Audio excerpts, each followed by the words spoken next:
Hello, hello. This is Walking Testimony back with another Kingdom Spouse Lyrical. Um, the song that I'm going to be going over today is called Still in Love with You. Um, and it's by New Edition, okay? So I just I just saw a sign that says I'm still in love. The song was by Troop. Even though the song was by Troop and it said still in love, when I pressed play, well, before I press play, I heard the New Edition, I'm Still in Love with You. That's that song that I was hearing in my mind, okay? But when I pressed play on Troop, that was not the song. It's a whole totally different group. And so I'm saying that to say this. There is something that is gonna happen that's unexpected, okay? There's gonna be something that you thought it was gonna work out in one way, but it's gonna work out in a whole nother way, but it's still the same message. Like literally the songs are almost titled, in a similar way. It's called Troop is called Still in Love, and New Edition is called I'm Still in Love, okay? So it's still the same message, but it is in a different way. It's in an unexpected way. You thought it was going to be one way, but it's going to happen in another way, okay? And you may be dealing with hope deferred, and you may have just asked God for a sign, okay? You may have asked God like just for a sign, for just another sign, just another reason or some sort of hope to give you, to hold on to this promise. You might just literally be dealing with hope deferred again. And so take this as your sign, okay? I'm going to go over this song with you. But before I get into this song, I was up last night in the middle of the night. And this movie on Tubi, it popped up called No Regret, okay? So I'm looking at this movie, and we're not going to look into gender. We're just going to look at prodigal versus counterfeit. That's how I'm going to speak, okay? So this lady, she was in a relationship, a 12-year relationship with this man who was like head over heels in love with her, okay? Like this man was crazy about her. And he had asked her multiple times within those 12 years to marry him. And she kept denying it. She did not want to commit. You know what I'm saying? Like she wanted to still be a part of his life, but just did not want to commit, right? To the marriage. She didn't believe in marriage. Like there was something there that caused her to not believe in marriage, okay? Some underlying hurt, okay? Some childhood wounds that caused her to not believe in marriage or committing to a family, okay? So this man, regardless of her fear and her doubt, he stood by her. This man, he knew that she was the one. He was just literally just standing, okay? And so he asked her one more time, if she would marry him. He tried to get her to go to like this lounge or this bar area so that he could propose to her in front of everybody and this and that. And she knew what he was trying to do, and she literally was just running. She was like, I don't want to go. I don't want to go. I don't want to go. She did anything and everything not to go. Okay. And so, again, they had this conversation at home. They're talking about marriage, and she finally just was like, out of obligation, just was like, okay, I'll marry you, right? So now they're going along with life, and she's talking to her friends. She's talking amongst a group of friends. Now, one friend is married, happily married at that, and the other friends, there's another friend that's not. And the friend that's not married, she in the streets, y'all. She a woman of the world, and she is telling her friend to, she's like, you've been with this person. This is the only person that you've been with intimately, sexually, or whatever your whole life. You need to get out there and see what's out there. Like she's getting this bad advice from this friend who does not believe in commitment. Okay, she does not believe in marriage, and so also. She goes on to say that, I'm prophetic, I've been gifted and I can see now. She's speaking as if she has a relationship with the Father and that she's a prophet. But this lady does not have a relationship with the Father. This lady is lying. And she's literally just mocking God and playing with the Lord and just trying to persuade this prodigal into, like, into leaving this man. And really it stems from jealousy. It stems from her, misery loves company. She miserable and single. She wanted her friend to be miserable and single too. And so meanwhile, while she's talking to her, the friend who's happily married, she's like, don't listen to her. She's giving her all the good advice. So literally somebody may be dealing with this. So a prodigal may be dealing with this. You have, the Holy Spirit has probably sent somebody to intervene, to give good wisdom. But then they also have this other person, the enemy, giving them lies and filling them up with deceit. Okay. And so anyway, the lady, she goes along with what that friend who told her to go out there and basically get with somebody else. She's persuaded her to get with somebody else just to make sure that she's happy with what she has, in the man that she is engaged to. And so the lady who is the actual prodigal, she is a flight attendant, and she ends up going to California and going to a hotel. She runs into a very attractive man who is a counterfeit, right? She loses her phone. Look at the distraction. Look how the enemy came in and just like blocked communication and distracted this lady and put, temptation in front of her, right? So now that she's out of town, her actual fiance has no way of reaching her because her phone was stolen. Her phone was stolen, so communication was blocked, okay? And now she's in front of temptation. And so she's trying to catch a cab to go somewhere, right? She's leaving a hotel. She's trying to catch a cab to go somewhere. She gets into this car. The cab was not for her. It was for the counterfeit man. And so he gets into the car too. So now the cab driver's like, well, you didn't call me. I'm here for him. And so they asked her one of the guys asked her to leave. Well, the driver does anyway. But then the actual counterfeit was like, no, you can stay. Where do you need to go? So, so now they are, driving or riding together, and she eventually gets out of the cab and she leaves her ID behind. So the driver is like, did you try to get her number? Did you tell me you got her number to keep in contact with her? That lady was fine. He was like, no, I didn't, but she left her ID. So now he has to return her ID. Look at how all this is lining up, right? So they gave him an excuse to go knock on her door or whatever. And so he did, and he asked her out on the date. They go out on this date. She's considering sleeping with this man. She got other flight attendant friends that are looking at the whole situation, and they are advising her, don't sleep with this man. Like, it's like so many signs that she's getting to not sleep with this man. And so they spend the day together, you know what I'm saying? And on paper, this man looks like he got it all. He got a nice career. He's a gentleman. It's just like, he got great goals for himself. Like, he on paper, it looks all good, right? It looks like everything that she felt like she didn't have in her relationship with the fiance, right? And so it looks like the grass is greener on the other side to her. She's being tempted. And so anyway, they're on this date, and out of nowhere, he gets a phone call. He has to go check on his daughter. He tells her, she's like, okay, well, I guess the date ended. He said, no. He talked about how he used to be married and he's divorced or whatever. And that's who he got the message from about his daughter, was from his ex-wife. And she was like, oh, okay, well, I guess I'm gonna let you go handle that. The date's over. And he's like, no. Come with me because I don't want to end the date. So she's like, what? Are you crazy? You want me to go to your ex-wife's house to go see your daughter? I just met you today.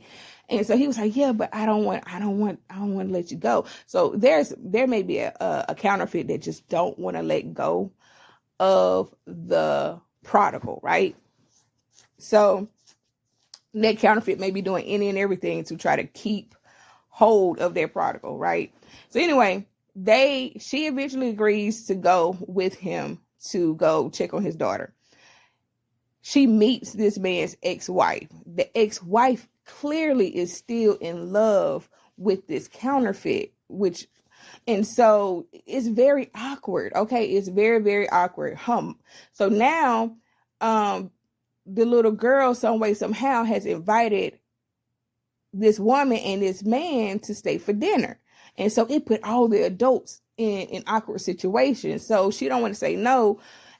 So she stayed for dinner. Well, the ex-wife's mother is at the house, and she is listen. When I tell you she is the voice of reason, she said, I don't know what y'all got going on.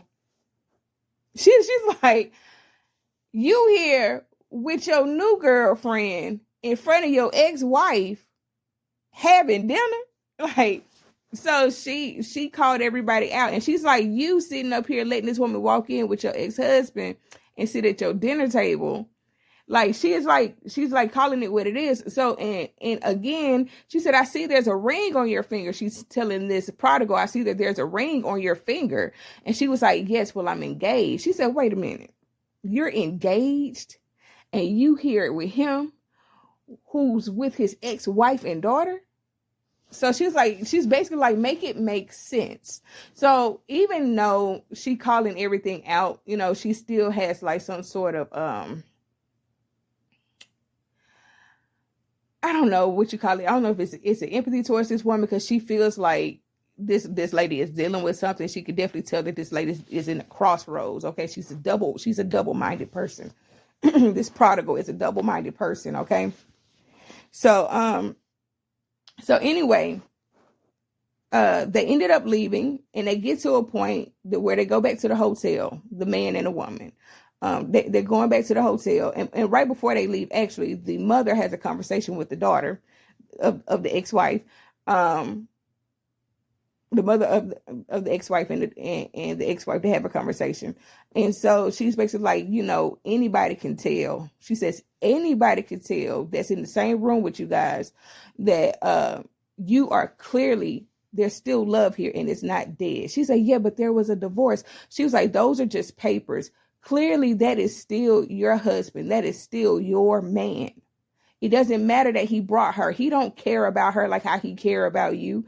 And so basically, it's giving that these two people came together, but neither one of them belonged to each other. They both were meant to be with someone else, but they were trying to come together. Okay. This is a counterfeit, and this is a prodigal trying to make something work out. Right. And they both were meant to be with someone else. Okay. So even the counterfeit is supposed to be with somebody else. Okay. And there was a voice of reason with that person's person. Okay. And so anyway, they leave the prodigal and the counterfeit. They leave and go back to the hotel. Now they're becoming cozy and try to become intimate. Right before they have sex, the counterfeit gets another phone call that the daughter is in the ER because she had a bad diabetic episode. So that was divine intervention. I really feel like every time they try to have sex, something popped up. Okay.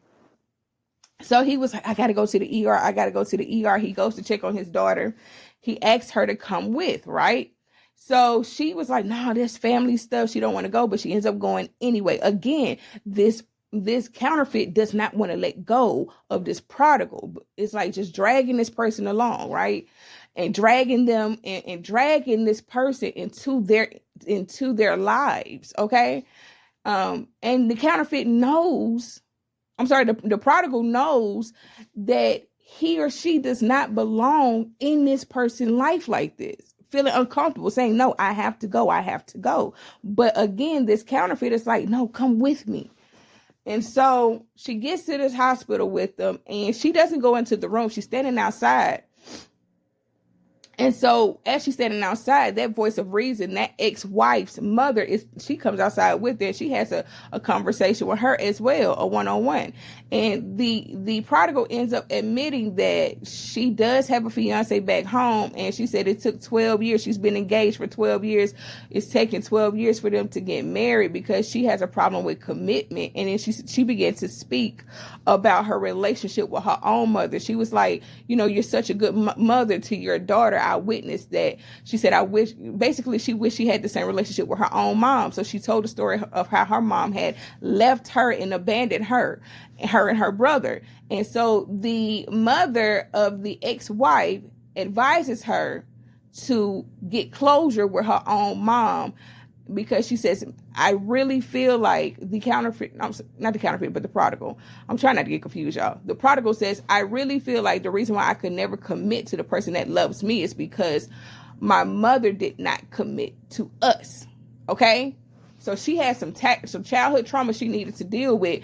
And the ex-wife's mother, she says, you need to go get closer with your mom. Where's your mom? And she told her where she was at. She said, oh, that's down the street. You need to go talk to your mom. So she does. She goes to get closure or whatever. And then she goes back to the hotel room. This man pops back up. Okay, the counterfeit pops back up. He wants to have sex again. He's in that room with her. Again, try not to let her go. He's in her room. The whole time, the actual her fiance, he comes to the hotel. And these two, they are actually not having sex. They're just in there talking, okay? The counterfeit and the prodigal. But the actual fiance, he comes to the hotel and he sees this man sitting in her hotel room. He assumes the worst and he just leaves, okay? He goes back home to his state. She tries to talk to him, reason with him. But in this moment, after she's had clarity with her own mother, she decides that she really doesn't want to have sex with this counterfeit. So her mind and her heart had changed, okay? And so she's trying to explain this to her fiance. He don't want to hear it.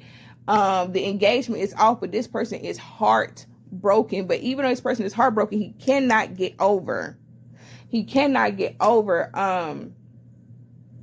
his fiance, his love, okay? And so he ain't functioning well at work. He's a teacher. His students is noticing, like, I ain't even learned nothing from you today. You standing up there like you about to cry, like you can't focus. Like he's just all over the place. He's miserable. He's depressed. All of this and that. But he did know his worth. Like he did walk away from her. Like she tried to come back and say, I know it's you. But he walked away from her. He's like, no, I'm not dealing with this. I wasted 12 years on you. And he just walked away. But even though he walked away, he couldn't get over her, right? And she couldn't get over him.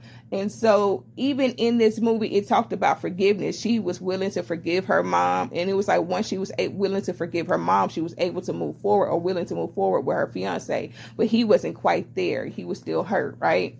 So long story, I'm saying long story short, but it's really a long story. Anyway, what ended up happening was he didn't want to hear nothing she had to say, right? But then out of nowhere, the counterfeit, he came to the state where the fiance was at. And he spoke to, I don't know what he said to the fiance, but he spoke to the fiance. He spoke truth. Like, I do believe he was basically just clearing it up like nothing happened. Okay. And so whatever he said to this fiance, once he saw the counterfeit again, he was open and willing to talk to her. And so, they talked and she explained, like, I was having a moment and I just needed to get some clarity. She was like, I was confused, but nothing actually happened. And she told him, I spoke to my mom, and he immediately started smiling because he knew what that meant for her. He knew that was a battle. That's something she struggled with. And so he was like, what, you talked to your mom? Like all his guards were just down when she said, I spoke with my mom. And when she talked about getting clarity with her mom, he was open to move forward with her or whatever. And so once he heard her out, once they had that conversation of understanding, just raw, honest truth and how she came to her decision and things of that nature, he asked her again. He said, will you marry me? And she said, yes. He said, no regrets? She said, no regrets. So the first time when she said yes, she had doubt, okay? The second time when she said yes, the second time she said yes, there were no regrets. Again, back to the friend that she had that was in her ear who told her to even go out in the first place and find somebody else to sleep with and all this and that. She talked to this woman again after she got caught with the man. And she was like, I'm a psychic and this and that. So this lady, at first she said she had a gift from God and she was a prophet. Then the second time she talked to her, said, well, I'm psychic and I can look into your life and this and that. And so there may be somebody in the in the prodigal's life that is that's pretending to have a relationship with Christ, pretending to have a relationship with the Father.